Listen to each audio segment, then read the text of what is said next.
Hello everyone. इस video में हम पढ़ेंगे क्लास 6 का ज्योग्राफी का chapter number 6 major landforms of the अर्थ।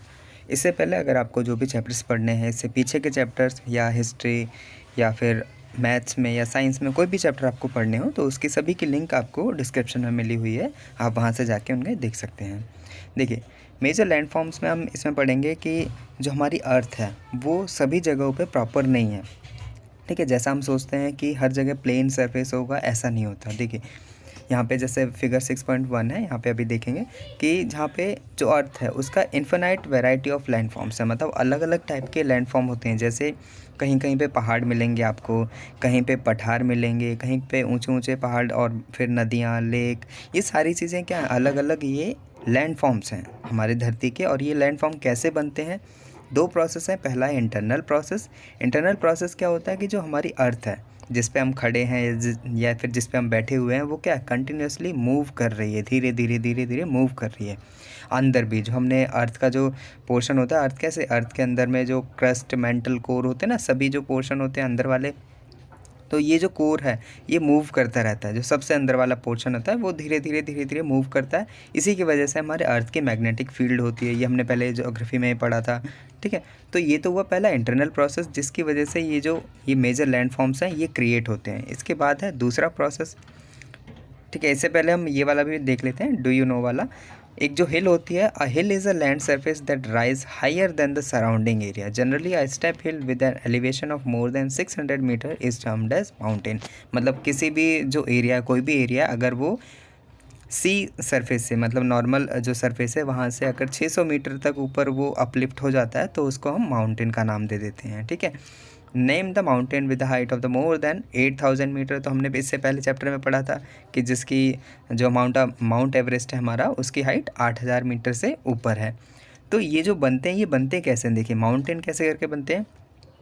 देखिए जब भी हमारा ऐसे करके ये सरफेस ऐसे करके माउंटेन बनते हैं तो पहले क्या होता है, पहले ऐसा होता है। तो जब ये इस तरफ से फोर्स लगता है और इस तरफ से, फिर इस तरफ से भी, तो ये दोनों तरफ से जैसे फोर्स लगेगा तो ऐसे ऐसे ये ऊपर को उठती जाएगी। तो धीरे धीरे बहुत ही ग्रेजुअली प्रोसेस होता है ये। ठीक है, मतलब बहुत सालों के बाद ऐसा देखने को मिलता है और ये जो माउंटेन है, हमने पीछे बात करी थी कि जो हमारा माउंट एवरेस्ट है या और भी जो माउंटेन रेंजेस होती हैं वो क्या करती हैं, उनके जो हाइट है वो घटती बढ़ती रहती है। ठीक है, तो ऐसा नहीं है कि प्रॉपर वही हाइट होती है जो हमने अभी जानी। ठीक है, वो हर साल उसको मेज़र भी किया जाता है और फिर उसकी नई हाइट बताई जाती है। देखिए सेकंड जो प्रोसेस होता है वो क्या होता है, एक्सटर्नल प्रोसेस। ये क्या होता है, एक continuous wearing down and the rebuilding of the land surface. Wearing away जैसे सॉइल इरोजन होता है। सॉइल इरोजन मतलब जो मिट्टी है किस किस वजह से इरोजन होता है, जो हमारी हवा है, पानी है, या बारिश हो रही है या बाढ़ आ रही है, तो इन वजहों से भी ये सेकंड है, एक्सटर्नल प्रोसेस है। इंटरनल वाले में क्या होता है, अर्थ के अंदर वाले जो होते हैं, और जो एक्सटर्नल वाला है जो अर्थ के ऊपर, जो हमारी ज़मीन के ऊपर जैसे आंधी तूफान ये सब आता है, तो इससे इरोजन होता है। मतलब जो ज़मीन है वो एक जगह से जैसे मिट्टी उड़ के जाती है दूसरी जगह पे। जैसे आपने रेगिस्तान में भी देखा होगा, तो रेगिस्तान में क्या होता है, माउंट्स बन जाते हैं, सैंड माउंट। ठीक है, सैंड माउंट क्या होते हैं, जो जैसे जैसे हवा चलती है, जिस तरह को हवा चलती है वो फिर वहाँ पे रेत इकट्ठी हो जाती है, फिर छोटे छोटे टीले से बन जाते हैं, मिट्टी के टीले। ठीक है, तो ये चीज़ होती है। इसके बाद देखिए, the surface is being lowered by the process of erosion and rebuild by the process of deposition. ठीक है, तो एरोजन होता है, मतलब एरोजन में एक जगह से दूसरी जगह जाते हैं उड़ के और फिर एक जगह पे फिर इकट्ठा हो जाते हैं, तो उसको बोलते हैं डिपोजिशन। ठीक है, these two process carry out by the running water, ice हो गया और विंड हो गई। ठीक है, इन सभी चीज़ों से ये प्रोसेस होता है। We can group different landform depending on the elevation slope such as mountain, plateau, plains। तो इन सभी को, प्लेन क्या होता है, जो प्लेन समतल जगह होती है वो प्लेन होती है। फिर माउंटेन क्या होते हैं, माउंटेन, देखिए माउंटेन एक नेचुरल एलिवेशन होता है। जैसे यहाँ पे आपको ये पिक्चर में आपको नज़र आ रहा होगा, जैसे ये है, तो यहाँ पे एक लड़की क्या कर रही है, कुछ पेपर्स इसने लिए और फिर पेपर्स को इधर से भी फोर्स लगाया, इधर से भी फोर्स लगाया, तो क्या होगा, ये वो बीच वाला जो पोर्शन है वो उठ जाएगा। तो इसी को ऐसे ही नॉर्मली माउंटेन फॉर्म होते हैं। ठीक है, the mountain may have a small summit and a broad base. Small summit मतलब इसकी जो चोटी है वो छोटी सी होगी, और ब्रॉड बेस मतलब जो बेस होगा वो इसका बड़ा होगा। ठीक है, वो चौड़ा होगा। It is considerably higher than the surrounding area, और जो आसपास की जगह है उससे हायर होगा। जैसे इस वाली पिक्चर में आप देख पा रहे हैं, ये क्या है, माउंटेन्स हैं, हिमालयाज़। ठीक है, तो ये चीज़ ऐसे करके होती है। फिर उसके बाद as you go higher the climate become colder. हमने पहले पढ़ा था कि जैसे जैसे हम एल्टीट्यूड बढ़ेगा हमारा या हाइट बढ़ेगी तो वैसे वैसे वहाँ पे जो ऑक्सीजन की कमी है वो महसूस होने लगेगी और इसी वजह से फिर क्या होता है वहाँ पे सर्दी भी लगती है। ठीक है। In some mountains there are permanently frozen rivers of the ice. जैसे कुछ कुछ जो पहाड़ हैं वो पूरे पूरे जमे हुए हैं जैसे ग्लेशियर्स। ठीक है। There are some mountain you can not see, they are under the sea because of the harsh climate. Less people live in the mountain area since the slopes are steep, less land is available for farming. तो जो पहाड़ों वाला इलाका होता है वहाँ पे लोग ज़्यादा नहीं रहते क्योंकि वहाँ पे ज़मीन उतनी फर्टाइल नहीं हो पाती, क्योंकि वहाँ पे जो फार्मिंग वगैरह है नॉर्मल जो प्लेन्स में हम ज़्यादा अच्छे से कर पाते हैं। ठीक है। और अगर पहाड़ी वाला इलाका है तो वहाँ पे खेती अच्छे से नहीं हो पाती है। ये देखिए यहाँ पे एक फोल्ड माउंटेन दिखा रखा है। तो ये चीज़ कैसे है, जब इधर से भी फोर्स लगता है और फिर ऐसे करके ऐसे करते करते ये ऊपर उठता जाता है। इसके बाद है हमारा देखिए माउंटेन्स में भी arrange in a line known as range. ठीक है। जब हम माउंटेन्स को एक अरेंजमेंट में लगा देते हैं तो उसको हम रेंज बोलते हैं। जैसे ये माउंटेन हुआ फिर ये माउंटेन हुआ ऐसे करके। ठीक है। उनको हम रेंज बोलते हैं। Many mountain system consist of a series of parallel ranges extending over hundreds of kilometre. ठीक है। कुछ से जैसे जो हिमालयाज़ है, अल्प है, एंडीज़ है, ये माउंटेन रेंजेस एशिया की माउंटेन रेंजेस हैं। ठीक है। मतलब ये हमारे एशिया के अंदर है, एशिया कॉन्टिनेंट के अंदर है अल्प्स, एंडीज़ और हिमालयाज़। ठीक है। तो ये रेंजेस क्या होता है, सिंपल सा मतलब क्या है, रेंज जैसे हम बोलते हैं ना 1 से लेके 10 तक रेंज, तो ऐसे ही यहाँ पे क्या होता है, रेंजेस ये हैं कि माउंटेन्स जो है इकट्ठे एक सीरीज़ में होंगे ऐसे करके, वो चीज़ है। ठीक है। Europe and South America respectively mountains are very in their height and shape. ठीक है। अलग अलग माउंटेन्स जो होते हैं वो थोड़े उनमें हाइट में भी वेरिएशन होता है। There are 3 type of mountain. जैसे 3 टाइप के माउंटेन होते हैं, fold mountain, block mountain, volcanic mountain. ठीक है। एक एक करके हम सभी को डिटेल में पढ़ेंगे। जैसे हमारे हिमालयन माउंटेन है और द अल्प माउंटेन है, ये यंग फोल्ड माउंटेन है with rugged relief and the high conical peak. ठीक है। कोनिकल पीक मतलब जो ये चीज़ है, ये जो पीक है इसको कोनिकल पीक, कोन है ना, ये एक टाइप का कोन बन गया, ऐसे कोन कोन ऐसे बनता है, तो ये क्या कोनिकल पीक है जो हमारा हिमालयास हैं या एंडीज़ है जो एशिया में है उनको। द अरावली रेंजेस ये हमारे भारत के अंदर है, जो oldest fold mountain system in the world. ये जो अरावली रेंजेस है, अब जैसे ये चीज़ पॉइंट इंपॉर्टेंट है आपका कि जो अरावली रेंजेस हैं वो हमारे इंडिया की या और जो पूरे वर्ल्ड की सबसे ओल्डेस्ट फोल्ड माउंटेन है। ठीक है। The range has considerably worn down due to the process of erosion. अब इसमें जो इसकी रेंजेस थी, मतलब इसके आसपास और भी जो माउंटेन थे वो धीरे धीरे ख़त्म हो चुके थे। क्यों? क्योंकि इरोजन हुआ था, सॉइल इरोजन जैसे होता है, जैसे बारिश होना, ठीक है, या बाढ़ आ गई है या फिर भूकंप आया, तो उस वजह से वो डिस्ट्रॉय हो जाते हैं। फिर है Appalachian in the North America. ये क्या है? अप्पाचालिन नॉर्थ अमेरिका के अंदर है। Ural mountains in Russia have rounded feature and low elevation, there are very old fold mountain. But हमें अपना इंडिया वाला ये चीज़ में ना ये से भी याद रखना है। ठीक है। फिर है उसके बाद ब्लॉक माउंटेन। ठीक है। ब्लॉक माउंटेन कैसे होते हैं? ये बनते हैं जब लार्ज एरिया वो ब्रोकन होता है, डिस्प्लेस्ड वर्टिकली। ठीक है। देखिए ब्लॉक माउंटेन कैसे बनता है, ये चीज़ यहाँ पे देखिए, जब बहुत बड़ा एरिया धीरे धीरे टूटता है। ठीक है। ब्लॉक्स के अंदर टूटता है। और ये टूटता कैसे है? जब कोई प्राकृतिक आपदा आ जाती है, जैसे या फ्लड आया या फिर भूकंप आया, तो उस वजह से होता है। The upliftment block are termed as horst. ठीक है। इनको हॉर्स्ट बोलते हैं और ग्रेबन बोलते हैं जो नीचे वाला होता है। ठीक है। The Rhine valley and the Vosges mountain in the Europe are the example of such mountain. तो जो राइन वैली है एंड द वॉस्गेन माउंटेन जो है यूरोप के अंदर, ये इसके ब्लॉक माउंटेन के एग्जाम्पल्स हैं। ठीक है। इसके बाद में है वॉल्केनिक माउंटेन। क्या होते हैं? वॉल्केनो आपने सुना होगा, तो उसी की वजह से ये वॉल्केनिक माउंटेन बनते हैं। जैसे माउंट किलिमंजारो कहाँ पे? अफ्रीका के अंदर। माउंट फुजियामा जापान के अंदर है। ठीक है। ये आपने माउंट फुजियामा डोरेमोन के अंदर भी देखा होगा। ठीक है। Are example of such mountain जो है बहुत ही यूज़फुल होते हैं। माउंटेन एक स्टोर हाउस होते हैं वाटर का। ठीक है। स्टोर हाउस होते हैं। Many river have their source in the glacier in the mountain. बहुत सी जो नदियां हैं उनका जो सोर्स है, उनका जो शुरुआत कहाँ से होती है? ग्लेशियर से ही होती है। तो ये एक तरह के रिजर्वायर बोले जाते हैं। Water is harnessed for the use of the people. Water from the mountain is also use for the irrigation. ठीक है। जो हमारी हाइड्रो इलेक्ट्रिसिटी है, जो पानी से हम बिजली बनाते हैं, उसमें भी यूज़ होता है और हमारे इरीगेशन में भी यूज़ होता है। उसके बाद है the river valley and the terrace are ideal for cultivation of the crop. ठीक है, जो रिवर वैलीज़ होती हैं जहाँ पे नदियाँ ऐसे करके जा रही होती हैं, तो उसके जो आसपास का एरिया जो होता है वो बहुत ही ज़्यादा फर्टाइल होता है, तो वहाँ पे जो खेती है वो बहुत अच्छे से हो जाती है।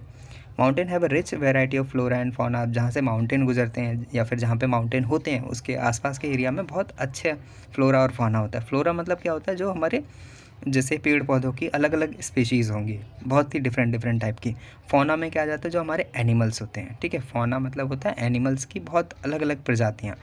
ठीक है, एनिमल्स। और ये जो फ्लोरा है, फ्लोरा मतलब प्लांट से रिलेटेड है। द फॉरेस्ट प्रोवाइड, और जो फॉरेस्ट होंगे तो हमें फूड फॉडर, जो लोग हैं उनके लिए खाने की भी चीज़ें वहाँ पे मिलेगी, और फ्यूल का जो जैसे लकड़ियाँ वगैरह हैं तो वहाँ से हमें ये सारी चीज़ें मिल जाती हैं। देखिए वॉल्केनिक माउंटेन कैसा होता है, मैग्मा बनता है इसके अंदर। और मैग्मा कहाँ से, जो हमारा कोर है अर्थ का जो होता है ना, 3 पार्ट जो हमने पढ़े हैं, अभी हम उसे और अंदर में पढ़ेंगे। क्रस्ट, मेंटल, कोर होते हैं 3 अंदर अंदर होते हैं।